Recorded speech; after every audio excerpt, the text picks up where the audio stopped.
We've got another XRP ETF that was filed, but there's a catch. You know I'm going to share it with you. We'll talk price action at the end because XRP's battling for that 230 mark. We've also got a little bit of depegging. We'll talk stablecoins because they've been hot.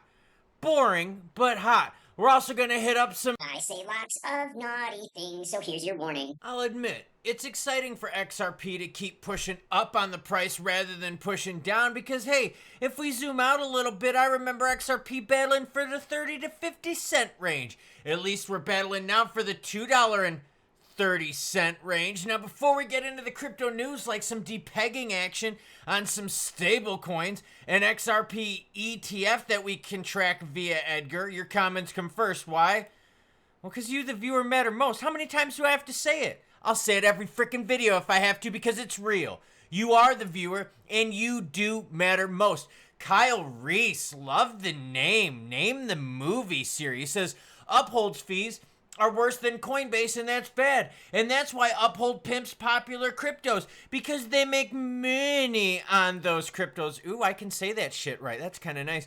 John Gildy's hanging out with us and says, you know, Brad in front of the banking committee isn't going to promote his own coin XRP unless someone asks him about it. He has to stay neutral.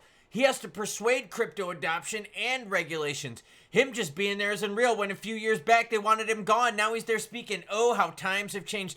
And this is going to be in front of Loomis, who, remember, canceled the meeting and never rescheduled with them. Do you think Brad is going to pimp XRP, or do you think he's going to be neutral? Or is Brad going to pimp RLUSD? CH Hulky's hanging out with us. Says Klaus spitting straight facts. These exchanges are only pimping crypto to make moolah. It's not that they're pimping crypto to make moolah. They're just pimping stupid shit tweets, right? They're almost as bad as Sailor and his cringe AI shit. Almost as bad. Bitcoin sitting at, fuck the heat map, let's get into the news. Falcon USD stablecoin loses the dollar pad amid liquidity collateral concerns. Ooh, this is interesting because this isn't a normal depegging. This has to do with what their collateral is. Now here's the problem. Part of their collateral, everyone, is altcoins. And now investors are getting concerned. Because remember, this isn't a true like one-to-one backed by the dollar type thing or dollar equivalent, short-term treasury stuff like, no. Just listen. Coin market cap data shows that Falcon USDF fell as low as 97.8 cents on Tuesday morning. Hey, that's today. Breaking news. Make sure you hit that subscribe button, biz nachos. The drop triggered a fresh scrutiny from the DeFi community with some industry observers questioning the token's backing. Research founder Alex from Cointelegraph, I can't talk today, Jesus Christ, is concerned about the situation. Falcon USD is not directly pegged to the dollar deposits in bank accounts and is instead minted by locking up digital assets, including volatile cryptocurrencies. Oh, the blockchain data shows a sharp decline in liquidity, which only adds to the panic. Andrei Grashev, managing partner at both Falcon Finance backer DWF Labs and the stablecoin issuer itself, recently released a lengthy X post responding to the acquisitions. He claimed that stablecoins and Bitcoin comprise about 89% of the collateral, with only 11% belonging to altcoins. He's got it listed right here, and I've got his tweet. Oh, God, some of these fucking people. All right, basically what's going on here is this. Is people are worried about the backing of these stablecoins because stablecoins are all about trust. Ripple stablecoin is right around that $500 million mark. Tether, shitloads of billion. USDC, lots of billions. It's all about trust. And what is your collateral backed by, right? What are your stablecoins backed by? What kind of collateral, right? Is it stuff that's easily accessible? Because what if there's a big run on it? Can you cash out that stuff, or are you in trouble? Now, Tether has a lot of BTC. That's also a big reason why they got a lot of profit-a-roni, because, yes, everyone, with all that BTC, they've been making profit, but at the same time, if Tether's collateral, which a good chunk of its BTC goes down, well, then their collateral is worth less, too. Essentially, this dude is just basically trying to defend what their shit is, basically saying that stablecoins and BTC are 89%. That's fine. Except what percentage of that 89% is stablecoins and what percent is BTC? If it's half and half, well, we might have a problem because what if BTC pulls back? Well, then your backing is worth way the F less. Oh, so we're going to be paying attention to this because stablecoins are under scrutiny. Now, here's what we're talking about in terms of, yes, the depeg-a-roni. You can see it up on the screen. They have now since clawed their way back, but there were some concerns that were arising. Now, we've got a little bit of what everyone XRP ETF, but wait. There's a catch. The problem is this. It's a small XRP ETF. And you remember a few days ago we had that basket one where it was BTC, ETH, and SOL, and ADA, and there was maybe like 4.8% or something like that of XRP ETF, or like 6.8, somewhere around there, right? And remember the SEC denied it? Well, this is the same thing. It's a basket where most of it is BTC and ETH. Trump's media proposed Bitcoin ETF may include Solana, XRP, and Kronos pending the SEC approval. The ETF ends to blame. I can't fucking talk today. I don't know what the deal is. Maybe I just need to chill out and have some fun. The ETF aims to blend stability with growth potential by allocating 70% to Bitcoin and 15% to Ethereum, while diversifying 15% of its exposure to altcoins. Oh, okay. So again, it's really not going to have that much XRP. In fact, how much XRP is it going to have? Only 2%. 8% Solana, 5% Kronos token. So yeah, very little XRP. So what's happening out there? You got a whole bunch of people up on Twitter right now talking about the Trump XRP ETF, right? Let's do that. Let's go search it. XRP ETF, right? And they're all talking about the big news. Oh my God. Oh yeah, this is so awesome. Oh yeah. Oh, it's so fucking dumb. It's only 2% of this thing. And here's the problem. The SEC has yet to approve anything outside of BTC and ETH. Okay? And it's only got 2% of XRP in this ETF. And how many people do you think are going to get into the Trump ETF? Just throwing it out there, right? I mean, they're kind of late to the game. BlackRock's done theirs. We've talked about Fidelity, Wisdom Tree, all those other players. No, don't get me wrong. People are going to get into it. But you know it's not going to be like super crazy huge. Like this post here. Huge news. Trump makes a bold move towards XRP dominance. A new ETF tied to True Social has been filed, pointing to XRP as a potential reserve asset. That's not what was fucking said, you liar. And that's my point. People are spewing shit about this. Get ready, XRP could skyrocket from here. No, and no. It's only 2%. In fact, I have the Edgar filings. Guess where it's linked? In my ball sack. No, that's better known as the description box down below. I've got everything. I've got the S1, I've got the Exhibit 3.1, the filings, everything. You can read all of it if you want. This is like 150 something pages. I scanned quite a bit of it. Okay, my point here is this. Am I happy that they included XRP? Yeah, because there's like millions and millions and millions of cryptos out there. Specifically 18.29 million cryptos out there. Am I a little bummed though that there's only 2% XRP, 8% Solana? Yeah. 5% Kronos? Yeah. You see what I'm saying?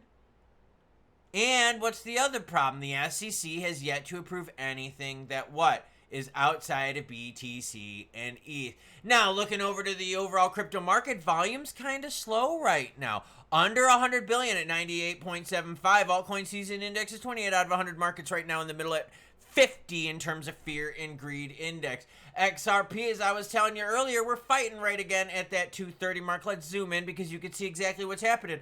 We got pushed down a little bit earlier today to the 225 mark, but we're now pushing our way back on up. Volume for XRP is at 3.43 billion in the last 24 hours. So who's making money, everyone? Say it all with me. The exchanges. We talked about this move earlier, getting rejected at 235 and change. Found support at 225 and now making our way back on up. What's the problem that we noticed, though, with this candlestick? We got rejected again at that 230 mark. Rinse and repeat seems to be the trend. People on Twitter overhyping this shit, you better believe it. Yeah. Here's another one. This smoke fucking person on Twitter is one of the worst ones out here. Trump's True Social applies to launch a crypto blue chip ETF featuring XRP. Actually, no, it doesn't feature XRP. It features BTC at 70%, ETH at 15%, Sol at 8%, Kronos at 5%, and XRP at 2%. I wouldn't really call it featuring when 98% of the ETF is something else. But then again, these knob gobblers love to pump in hopium. And that's my point, okay? That is my point. You have to be very careful out here, everyone, because these people are just trying to pump hopium, and I prime you with the news, good, bad, happy, or sad. And right now, what are we seeing? We're constantly trying to push up on 230. Ever since we had the little buy action, the blue light special here at the end of June, we've been noticing what? Increased floor support. I like this. Going into what? Into Wednesday's Brad meeting with a little bit of Senate action. Is he going to pimp XRP or RLUSD? We will find out. We're also going to find out to see if Trump is able to get his ETF pushed through, which is great for 85% BTC and ETH, 2% XRP. Yet these knob gobblers out here somehow make it seem like it's a full XRP ETF. I'm so sick and tired of these liars and hopium pumpers out here. You know, and realistically, the big reason why I get upset is because I'm so tired of the people out there that overhype this stuff. I brought up this story yesterday about Toncoin, right? And their UAE thing, right? And how all of a sudden Ton pumped on what? False news. But then what happened? It crashed on it because then all of a sudden UAE was like, yo, this is not a real story. And then what? People get wrecked by it. So then when you have people out there on Twitter promoting this stuff, hyping it, overhyping it, it's what? Over-promising and under-delivering. It's not a big deal. It's a 2% ETF. Now, don't get me wrong. If it gets approved, it's awesome, because then you could be like, well, hey, if you approve an ETF with 2%, maybe you'll approve one with 10%, and then maybe the 10% one we could go into 30%, and you get my point. But to sit here and make it think like all of a sudden, oh, this is the biggest thing ever. Oh my gosh, this is a strategic reserve. No, this has nothing to do with strategic reserve. This is Trump's private endeavors launching an ETF, mostly based on Bitcoin and Ethereum with some alts in it. Yeah, and those alts, Sol and Crow, are way bigger featured than XRP. 2%. 2% of the entire thing is XRP, and yet when you read those tweets, you would think that all of a sudden it is a solely XRP-based ETF. And that's the problem we got.